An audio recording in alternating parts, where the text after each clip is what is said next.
Welcome to History Chat. Today we have Anna Lee, Noami, Vivien, Kiera and Shea to talk about the important events that led up to the American Revolution. The American Revolution was a political upheaval that overthrew the authority of Great Britain and founded the United States of America.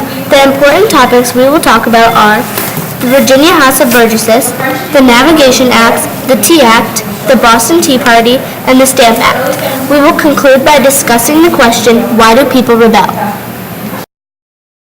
Thank you, Kelly. I'm Vivien, and I'm going to talk about the Virginia House of Burgesses. Virginia House of Burgesses was in July 30th, 1619, in the small settlement of Jamestown.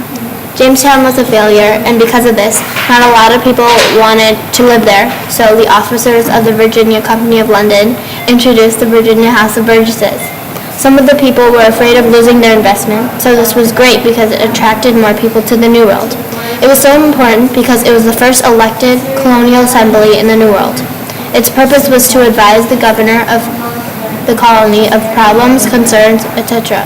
Even though the king continued to accuse the governor, he could still veto acts of the assembly. It made Virginia the first colony to have significant self-government.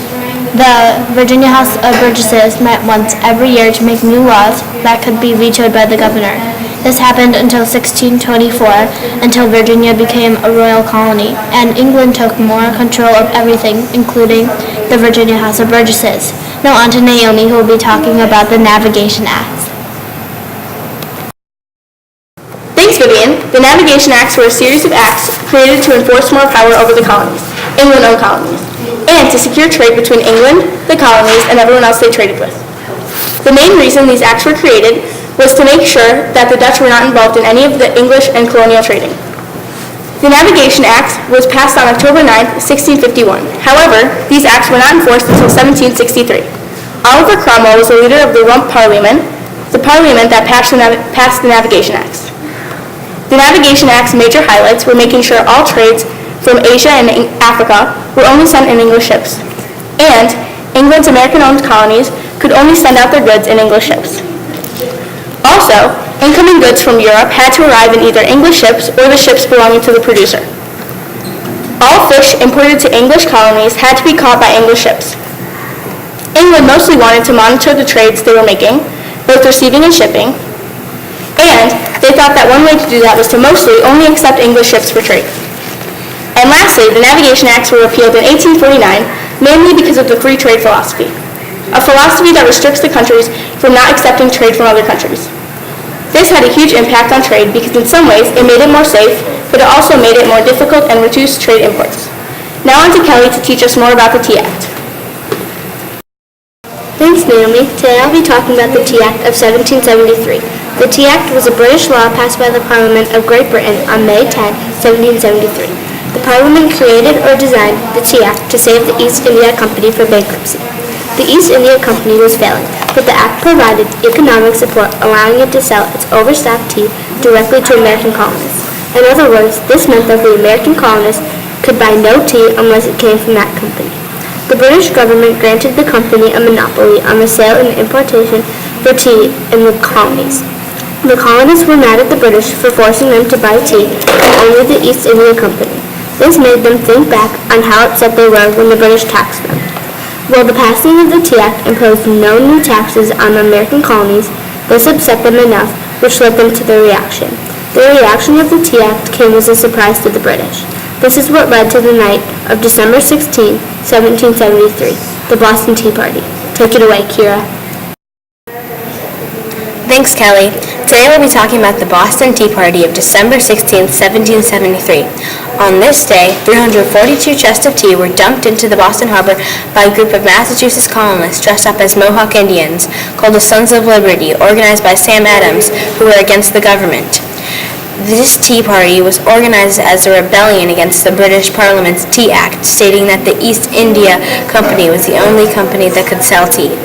The Sons of Liberty were outraged with this monopoly, which is when a company takes control of a specific trading industry, and believed that this was an unfair opportunity for a company that had already taken control of all tea imports. This put them over the edge, and on the night of December 16, 1773, when 3 full chests of 342 chests of tea arrived at the Boston harbor, they demanded for it to be sent back to England. When the governor refused, they took action. That night, $18,000 of tea were dumped into the Boston harbor. This led to a couple things. First, the British put up a blockade around Boston. Nothing was allowed to come in or go out of Boston until this rebellion was paid for. And second, the British passed a series of taxes called Intolerable Acts. Now here's Anna with the Stamp Act. Take it away, Anna. Thanks, Kiera. The Stamp Act was a law created by Britain to tax the colonists. Up to this point, the colonists were very proud of being under British control, and they considered themselves British citizens. They hoped to work their way up to the British government and British respect. But now the British government wanted to not just tax the colonists, but they wanted the colonists' money to go directly to them. Before, Britain did not require the money to go directly to them, but now they wanted the colonists to send their money directly to Britain. This act required every colonist to pay for every piece of paper they wanted. Legal documents, newspapers, pamphlets, brochures, and even playing cards were taxed on. The colonists at this point were never really British. They were not the first generation British, for the colonists had been there for a while. But they still hoped that they were being treated like British citizens, since they were being ruled by a British king. When the Stamp Act was imposed, they realized that they would never have British rights or be respected in the British government. The colonists were angry, and they did not want to have to pay for paper. So they formed a plan led by the Sons of Liberty. The Sons of Liberty were a group of men who were very anti-British. They did not want to be controlled by the British king, who was on the other side of the world. So they rallied the colonists and attacked a stamp tax collector.